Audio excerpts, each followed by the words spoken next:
Assalamualaikum. Hai teman-teman, kembali lagi bersama saya di channel Bakaskera. Tentu di antara kita tidak ada yang ingin masuk neraka. Kita selalu memohon kepada Allah, memohon perlindungan dari Allah agar dijauhkan dari api neraka. Teman-teman yang dirahmati Allah Subhanahu wa Ta'ala, ada hadis Rasulullah Shallallahu Alaihi Wasallam yang menyebutkan bahwa ada 4 golongan manusia yang haram disentuh oleh api neraka.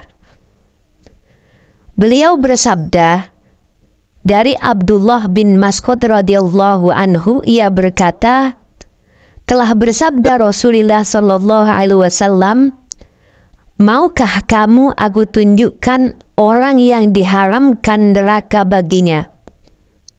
Para sahabat tentu menjawab, tentu saja wahai Rasulullah Shallallahu Alaihi Wasallam. Beliau Shallallahu Alaihi Wasallam menjawab, haram tersentuh api neraka orang yang hayyin, layyin, qarib, sahal. Hadis riwayat At-Tirmidzi. Jadi sesuai hadis tadi bahwasannya ada 4 golongan yang tidak tersentuh api neraka, yaitu hayyin. Apa hayyin itu teman-teman? Hayyin itu adalah golongan pertama yang haram disentuh api neraka. Hayyin adalah orang yang tidak suka memaki-maki dan tidak mudah melaknat. Mereka juga tidak mudah marah dan jiwanya selalu teduh, baik secara lahir maupun secara batin. Selain itu, tidak mudah marah.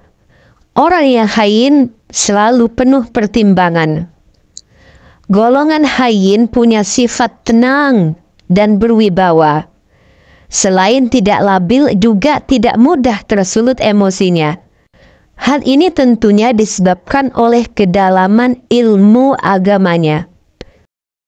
Sifat lain dari hayyin diantaranya tidak gerasa gerusu, tidak menyimpulkan berita yang sampai kepada dirinya, dan sulit untuk menerima berita buruk atau tidak mudah percaya fitnah.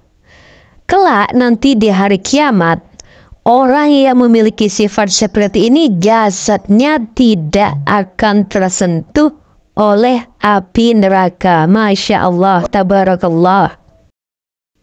Yang kedua adalah layyin. Golongan kedua yang haram disentuh api neraka adalah golongan layyin.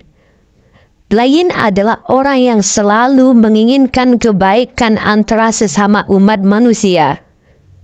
Adapun sifat golongan layyin adalah selalu lembut dan santun, baik dalam berbuat maupun dalam bertutur kata. Manusia yang termasuk golongan layyin pastinya tidak kasar dan tidak semaunya sendiri. Segalanya akan tertata dengan baik. Selain itu, ciri khas dari layyin adalah tidak suka memaksakan pendapatnya sendiri ke orang lain. Masya Allah.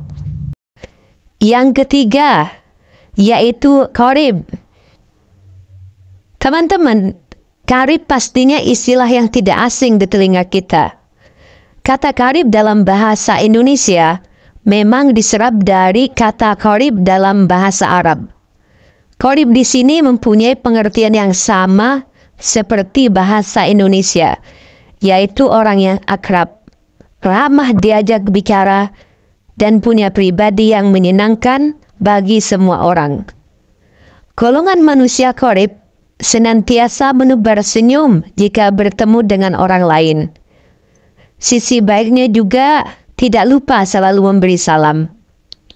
Sangat mudah diajak berteman dan suka menyambung tali silaturahmi serta ukhuwah sesama umat muslim. Orang yang senantiasa ramah dan menebar senyum hangat, inilah yang mengharamkan api neraka untuk menyentuh jasadnya. Masya Allah. Yang keempat, sahal. Golongan manusia sahal, yaitu orang yang tidak suka mempersulit sesuatu, suka menolong, dan selalu punya solusi di setiap permasalahan yang dihadapi. Tipe orang seperti ini sangat cocok untuk dijadikan teladan abdi negara, sebab suka bekerja untuk melayani masyarakat. Orang sahal juga termasuk orang yang baik hati. Dia selalu memudahkan urusan setiap muslim dengan cara yang benar. Bahkan tidak pernah mempersulit urusan orang lain, karena tidak suka berbelit-belit. Maka tidak membuat orang lain menghindar ketika bertemu dengannya. Teman-teman yang dirahmati Allah Subhanahu wa Ta'ala, keempat golongan manusia yang haram disentuh neraka di atas bisa dijadikan contoh bahwa rahmat Allah Subhanahu wa Ta'ala sangat besar, sehingga orang-orang dengan sifat tersebut memungkinkan bisa terhindar dari api neraka. Jika merasa kesulitan untuk mencontoh keempatnya, setidaknya bisa mencontoh salah satu dari 4 golongan manusia ini. Maka kita selalu berdoa kepada Allah Subhanahu wa Ta'ala agar dijadikan hamba yang istiqamah di dalam beribadah, memperbaiki hubungan hablu minan nas wa hablu minallah. Baik, terima kasih. Wassalamualaikum warahmatullahi wabarakatuh.